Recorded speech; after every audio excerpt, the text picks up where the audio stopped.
Traditional sports franchises are looking to esports and wondering how the heck did they get so many fans and how'd they do it so quickly? And what are we missing? What are we not doing right? What can we learn from them?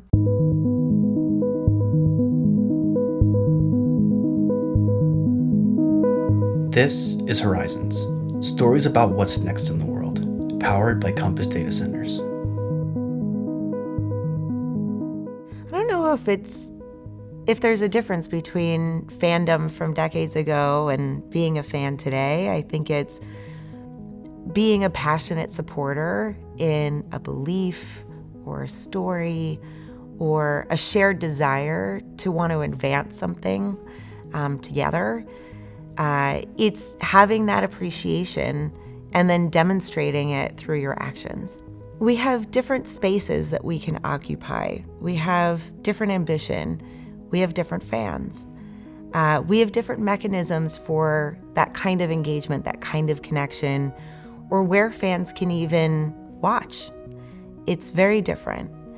And so when I think about the differences between traditional sports and esports, I'd like to believe that esports is really about to push into their new space, the ambition and just what's ahead of us that is the unknown, that can deliver on fan excitement, fan ambition, the desires of the fan to have proximity to the athletes, proximity to the excitement. I think the biggest difference is that esports has this massive open road ahead of them in defining and shaping what it means to be a fan, what it means to be an athlete. And I think the rest of traditional sports are starting to pick up on that. You know, esports viewership, some of these world events have eclipsed that of the NBA playoffs in terms of viewership. And I think that the biggest difference is that we've created these spaces for the fans to be involved, to engage, to feel like they can pick up, and get into a game directly with any of their favorite players. So I think that there's a little bit in the proximity that esports gives between fans and athletes. It's probably a little bit different than traditional sports. But I definitely see esports looking at some of the greatest, environments and what have we learned from those sports franchises that have preceded us. I'd like to believe we'd stand on the shoulders of those giants as we chart a path ahead of us. Platforms like Twitch and YouTube, Reddit help to extend and create access to really build that community of fans. It creates direct connection. It creates spaces and environments outside of the game that allow people to connect with each other, to learn about the game, to get better at playing the game. So I think that they play an inherent role in, if you are a gamer, then you are likely on one of those platforms, either learning more about the latest patch release or connecting with friends that might play, at the same time that you play, or learning more about the main that you're playing right now or the latest champ release. And so it pays off all of the functional but also the emotional needs that players have as they get into the game. Traditional sports franchises have heavily leaned on metrics like ratings as the metric of success, the metric of value. And I think that when you look at esports and fan engagement, it's more than just tune in, right? It's fans that have logged on to Twitch, they're maybe second screening, they're watching, B-roll or playbacks on YouTube. They're heavily engaged in content that is not just about the competition itself, but the artifacts and the pieces that make the competition so special, so unique, so exciting.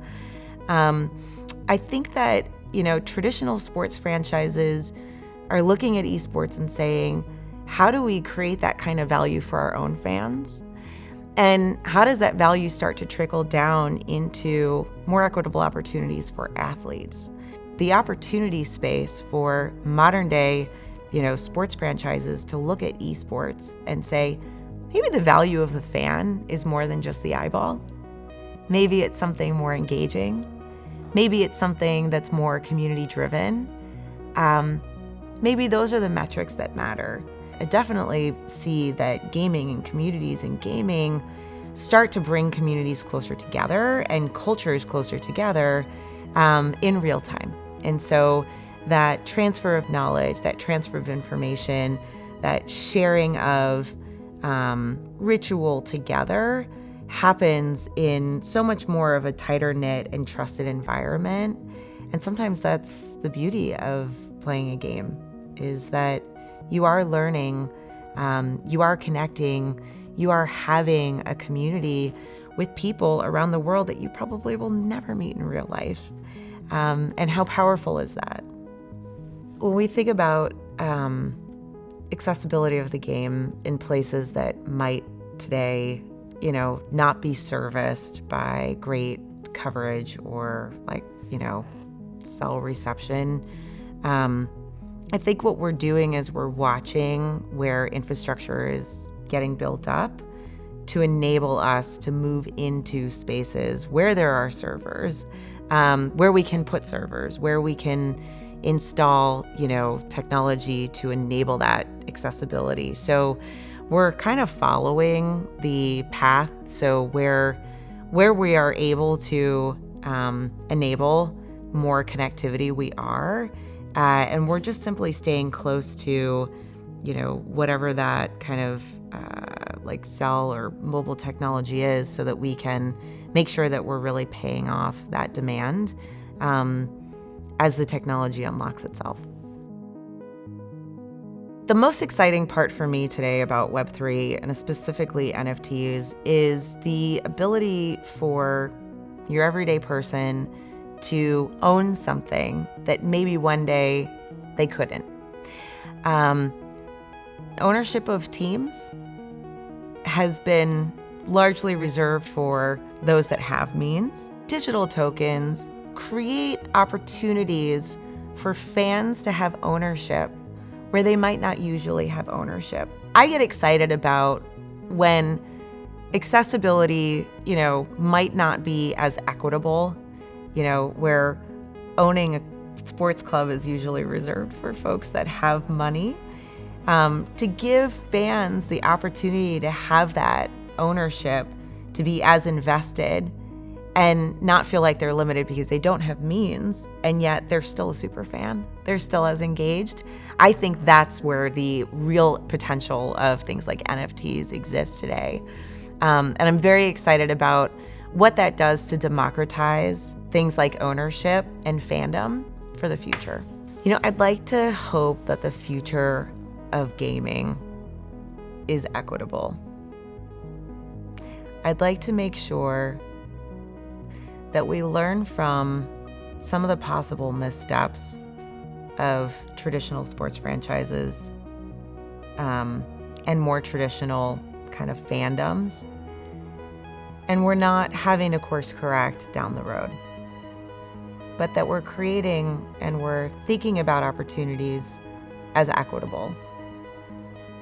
I'd like to leave this world and know that I might have created more opportunity for my son and my daughter. And I think that gaming presents that opportunity.